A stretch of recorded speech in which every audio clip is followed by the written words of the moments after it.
guys, I'm back to continue reading out of our Crenshaw book.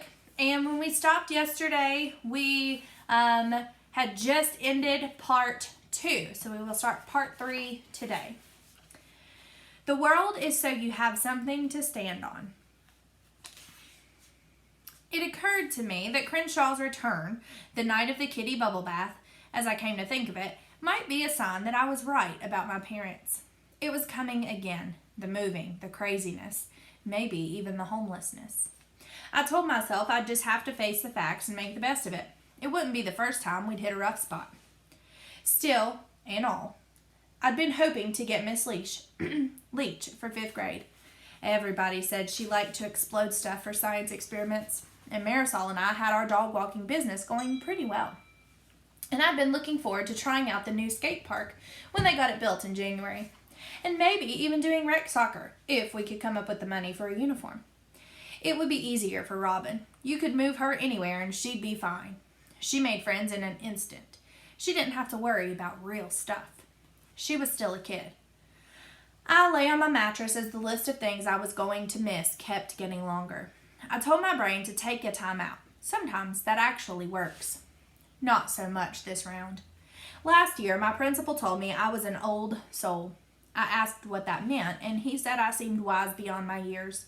He said it was a compliment, that he liked the way I always knew when someone needed help with fractions, or the way I emptied the pencil sharpener without being asked. That's why I am at home, too. Most of the time, anyway. Sometimes I feel like the most grown-up one in the house, which is why it seemed like my parents should have known they could talk to me about grown-up stuff. And why it seemed like they should tell me the truth about moving. Last fall, a big raccoon got into our apartment through an open window. It was 2 a.m. Aretha barked like a maniac, and we all ran to see what was wrong. The raccoon was in the kitchen, examining a piece of Aretha's dog chow. He held it in his little hands proudly, like he'd discovered a big brown diamond. He was not even a tiny bit afraid of us. He nibbled his diamond carefully. He seemed glad we'd joined him for dinner. Aretha leaped onto the couch. She was barking so loud I thought my ears would fall off. Robin ran to get her baby buggy in case the raccoon wanted to go for a ride. My mom called 911 to report a home invasion. My dad, who only had on his sock monkey pajama bottoms, turned on his electric guitar and made his ear-splitting, screechy sound to scare off the raccoon. "Don't you dare go near that animal," my mom warned Robin. She pointed to her cell phone and shushed us. "Yes, officer, yes. 68 Quiet Moon, apartment 132. No, he's not attacking anyone. He's eating dog food. Dog chow, actually. Not the wet kind. Kids, stay away. He could be rabid."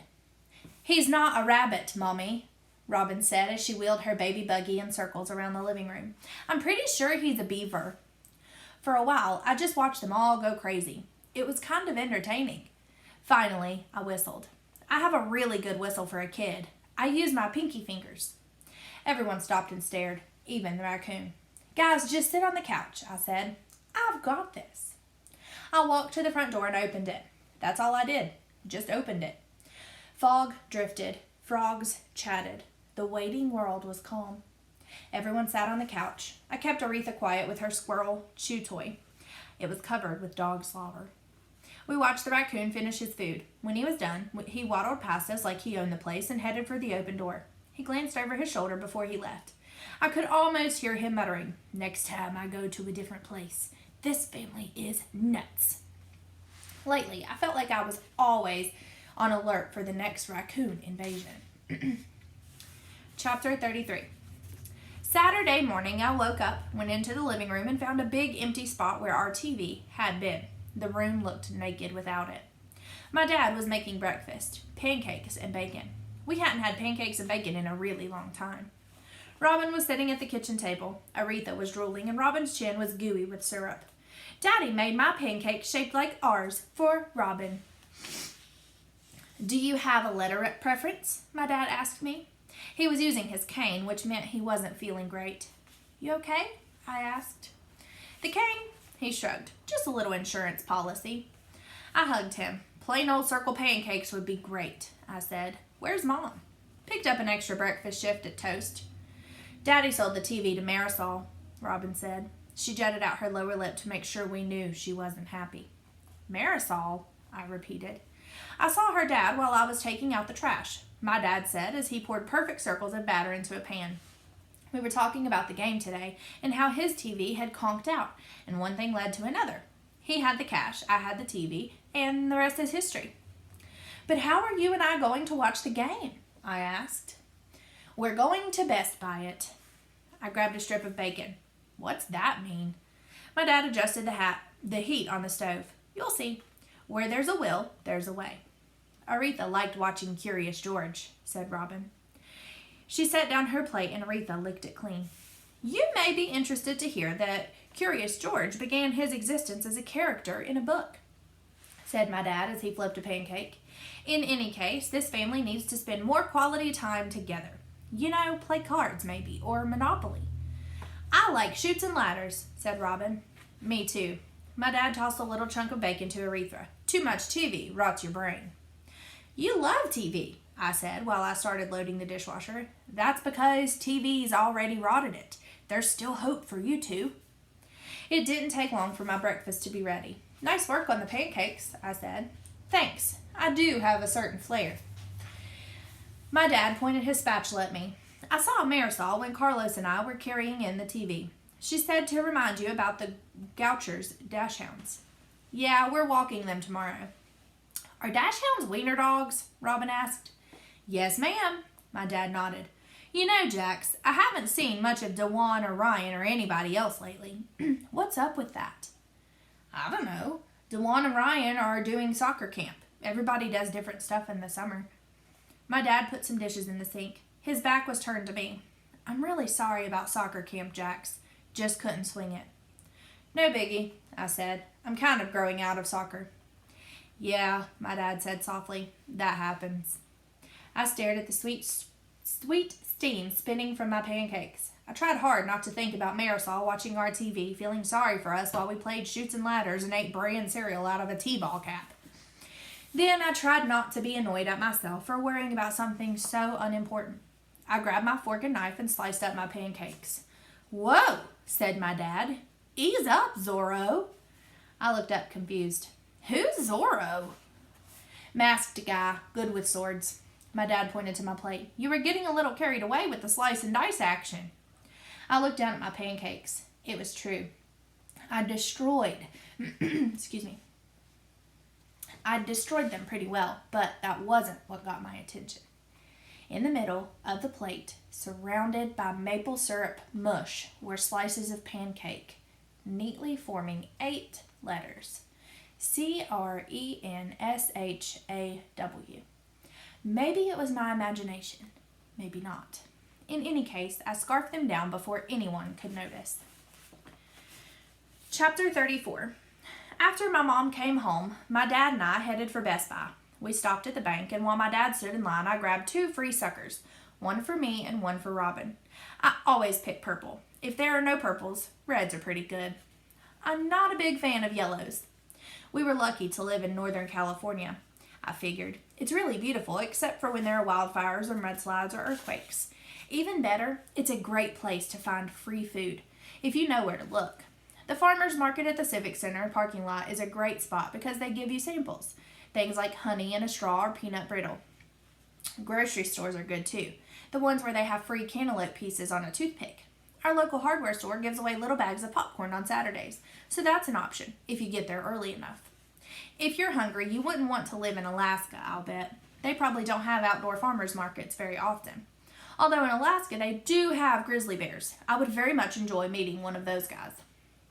I don't think I would want to meet a grizzly bear.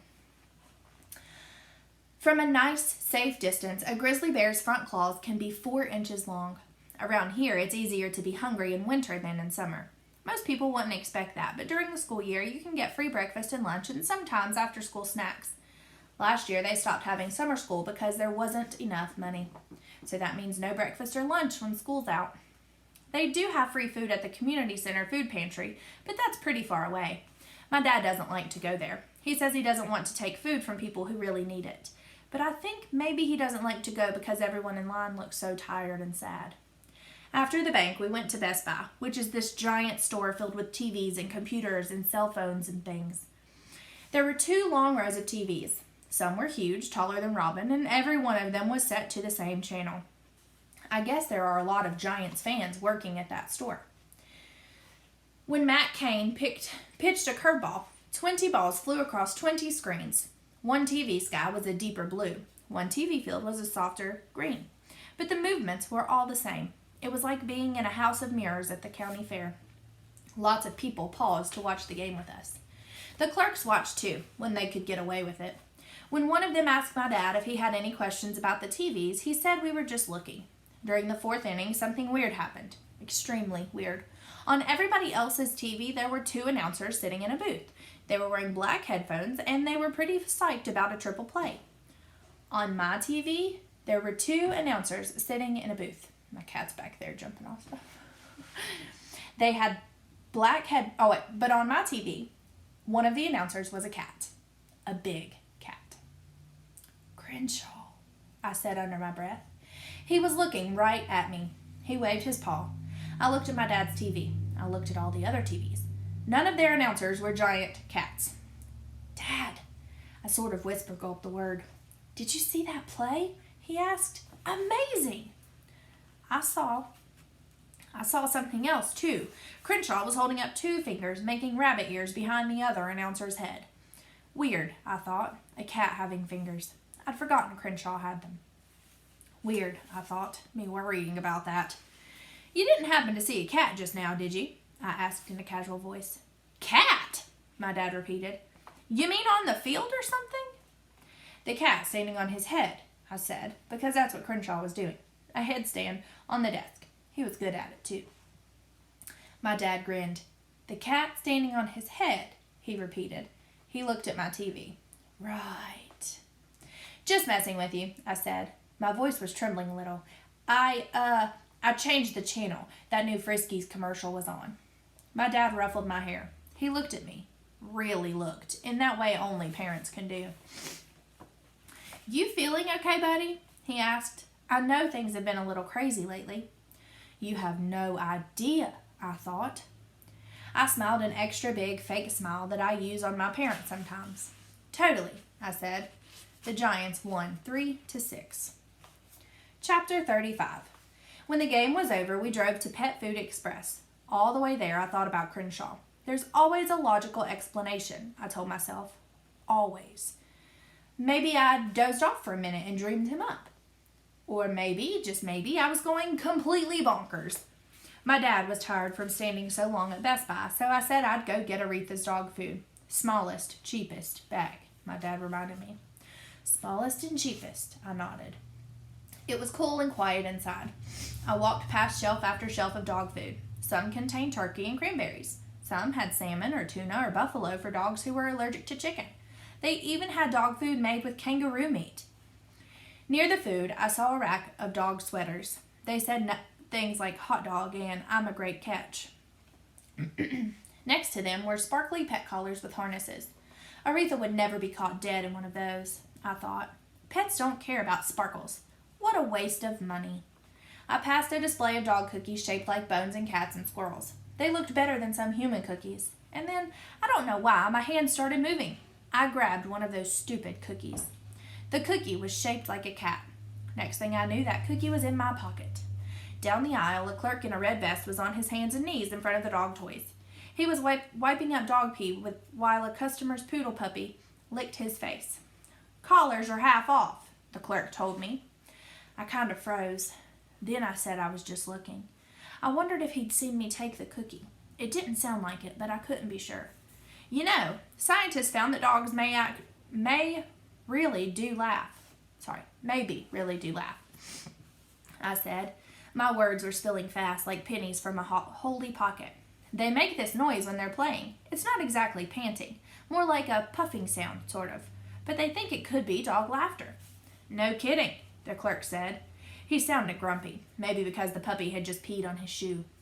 The puppy scrambled over to my nose. He was dragging a boy who looked about 4 years old. The boy was wearing dinosaur slippers. His nose was running, big time. He's wagging, the boy said. He likes you. I read somewhere that when a dog's tail wags to his right, it means he's feeling happy about something. I said, left, not so much. The clerk stood. He was holding the wad of paper towel in his outstretched hand, and it was like it was nuclear waste. I made myself meet his eyes. I felt hot and shaky. "Where's the dog chow? The stuff in the red bag with green stripes?" I asked. "Aisle 9. "You know lots about dogs," the little boy said to me. "I'm going to be an animal scientist," I told him. "I have to know lots."